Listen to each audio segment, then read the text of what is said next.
anything. I mean, I dozed off. And no, I did not dream. I did not see white lights. I did not see anything. I just knew that I was put to sleep. And I don't know, I like to clap. I don't know why. But yeah, good day, everybody. Welcome back to my YouTube channel. Yeah, so I'm continuing my pregnancy series. If you've not watched the first one, I did 10 tips on how to help a new mom. All right, check it out in the description box right here. Okay, awesome. All right, so today I'm going to be talking about how to prepare for an elective C-section. And I put this video into chapters. Why do we do a C-section? And another is going to be what to do before the C-section, what happens during the C-section, and what to expect afterwards. Okay, all right, so make sure you check them out. Let me know if you enjoyed this video. All right, so now the very first I'm going to talk about is why do we do a C-section? Now I'm talking about an elective. An elective is you and your doctor, you discuss, you say you're going ahead with a C-section, you did not try a vaginal birth. Okay, all right. Of course, there are multiple reasons. I'm not going to exhaust this. And please, people, this is a disclaimer. This video is not medical advice. Make sure that every advice you get is from your doctor that you're seeing physically, okay? I'm not sharing medical advice for you. I'm just sharing tips and, just based on experience and whatever, not medical advice at any point in this video. Make sure it's loud and clear. All right, moving on. Reasons why we do a C-section. Well, number one reason I would say is if you've had a previous C-section, especially if your pregnancies are less than 24 months apart. So the doctors will typically advise you. So let's say, like in my case where my baby was 8 months and then I had another baby. I know you're like, girl, But I mean, these things happen. It's like, life happens, okay, people? And we thank God for his multiple blessings, okay? Yeah, so sometimes, and in my case, I did a C-section first. So of course, in this case, it just felt safer to do another C-section. I'm going to share later on how the labor went for my first baby and why we ended up with a C-section. Okay, so watch out for that video. All right, so usually the doctors would advise if your pregnancies are less than 24 months apart, then it's advisable that you go for a C-section if you had a previous C-section.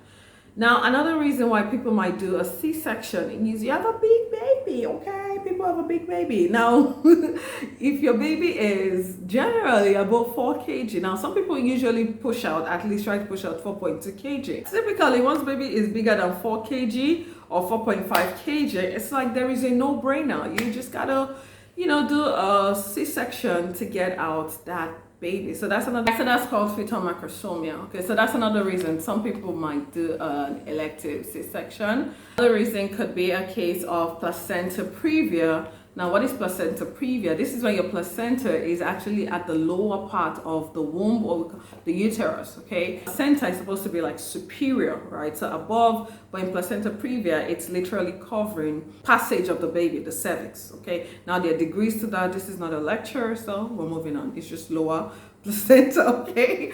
All right, so that's that on another reason. And the last reason I would like to say is just because it's your choice. I mean, like, you're just like, you know what? I can't go through all the so you decided, you know what, I'm gonna be stressed, I'm just gonna do a C-section. Okay, so sometimes it's people's choices to just do a C-section. Now that we've covered that, let's go into the next part, which is when is a C-section typically done? It's again an elective C-section, not emergency, is done typically after 37 weeks. Okay, so by 37 weeks your baby is mature, like to God be the glory, great things he has done, I know. Yeah, so at 37 weeks your baby is considered a term baby, so your doctor may decide to do the surgery at 37 weeks or 38 weeks or 39 weeks, it just depends, and you discuss with the doctor, and based on his schedule availability, you pick a date and you go in to have that precious baby that the Lord has blessed you with. So what needs to be done before the surgery? Now I'm going to talk based on my experience in Dominica. I don't know if it's done in other parts of the world, but yes, feel free to share your experience, what it was like, what were the requirements. Now, because this is a pandemic, you all know that before they admit you on the ward, if you don't do antigen tests, it's an absolute no-no. I mean, they're not going to turn you away if you're positive, but then they'll put you in isolation or a different room. So yeah, antigen test, which is done at least 48 hours before you're going to be admitted. And yes, you're going to be admitted to the hospital a day before the surgery. So let's say you're going to do the surgery on Monday, so by Sunday you're going to go check in the hospital. Another thing is, because it's an elective C-section, you're going to need blood donors. I'm not sure if this is done in other parts of the world, but you would need people to donate blood for you. You're going to need 2 blood donors. They don't have to be your exact match. They just need to donate the blood for you to do the surgery, okay? So you're going to need 2 blood donors. Then they would also send you to the lab to make sure that they know your blood type, your rhesus factor. So just, in case you're going to need transfusions, since it is surgery and, there is risk of having bleeding. But in my case, well, we didn't actually need any blood. So there was no transfusion done. And so yes, the blood was there in the lab. And probably someday somebody's going to need it and they can have it. Okay. The night before your surgery, from midnight, do not eat, do not drink. Again, this is not medical advice. Listen to whatever your doctor has for you. Okay, so listen to the instructions I've given. But typically, this is what is done. So any surgery, not even just a C-section, the night before surgery, don't eat, don't drink, and don't be sneaky. Like, don't be like, I'm thirsty. Like, people, you're just gonna put yourself at risk for aspiration and then give yourself a lung infection. So listen to your doctor. Okay, so if they say by midnight, don't eat, don't drink. Don't say, I know a friend of mine who did. Don't do that to yourself. Okay, don't eat, don't drink, period. Okay, that's it. Moving on.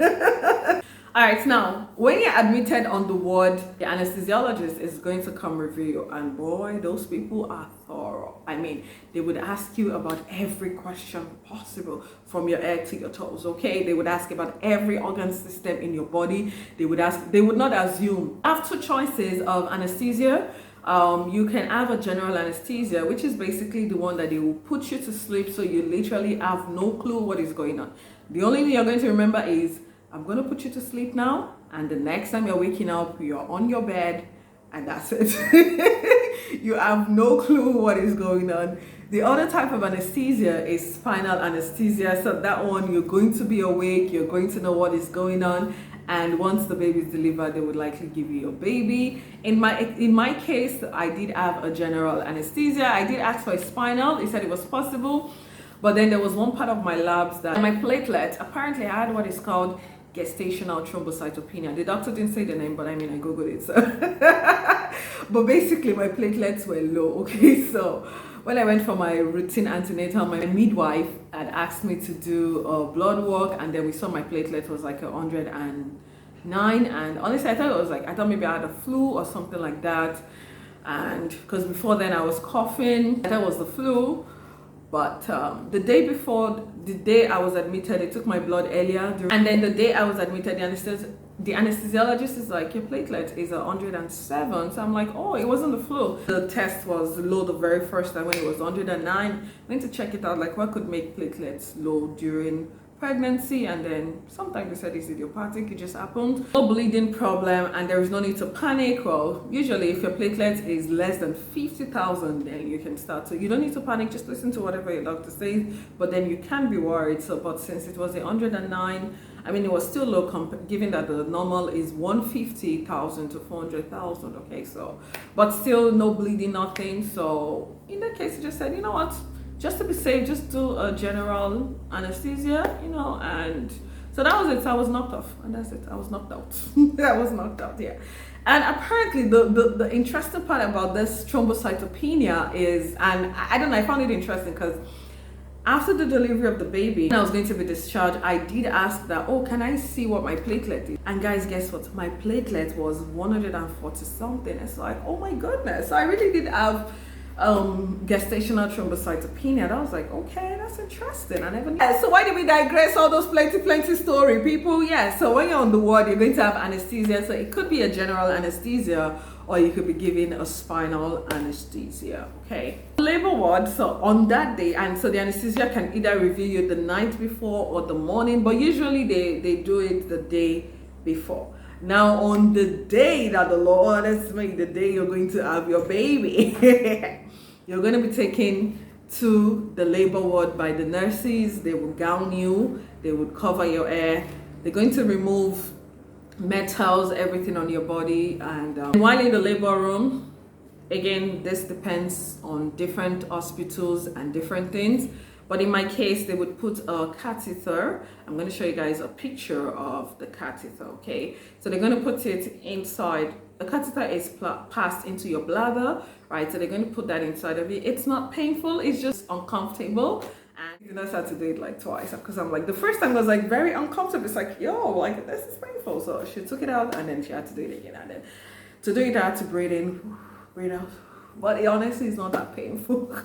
And I've also done it for patients before. Okay, moving on. But it's not painful, honestly. It's just that it's very uncomfortable. Okay, yeah. So they'll put a urinary catheter for you. Now, I would not lie to you guys. Delivery can be quite intimidating, whether it's a C-section or a vaginal birth. So if you can, if you're a faith-based person, you should definitely pray. And I love my church family.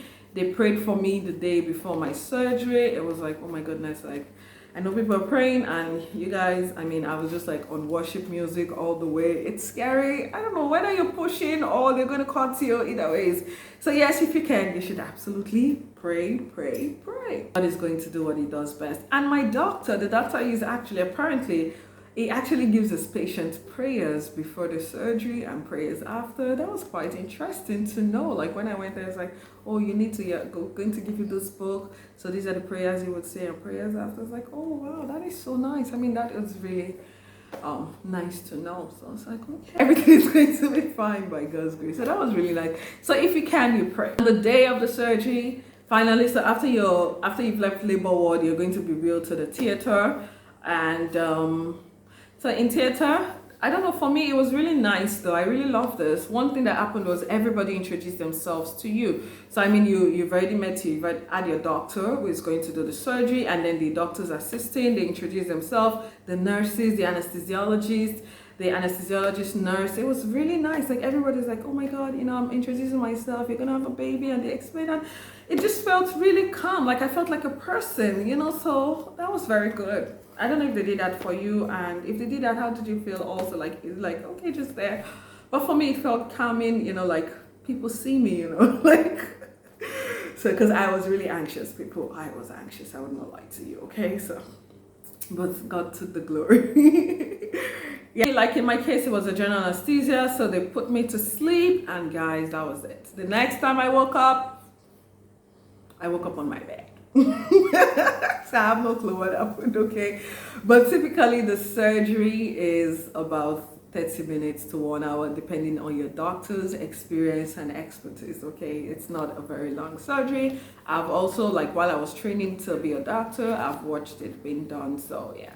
And that's about it. You don't feel anything. I mean, I dozed off. And no, I did not dream. I did not see white lights. I did not see anything. I just knew that I was put to sleep, and the next time I woke up, I was up. So now the next chapter is what happens after the surgery. In the description box. Check it out in the description. Check it out! Don't forget to give me a thumbs up and like, subscribe, and share. And see you later.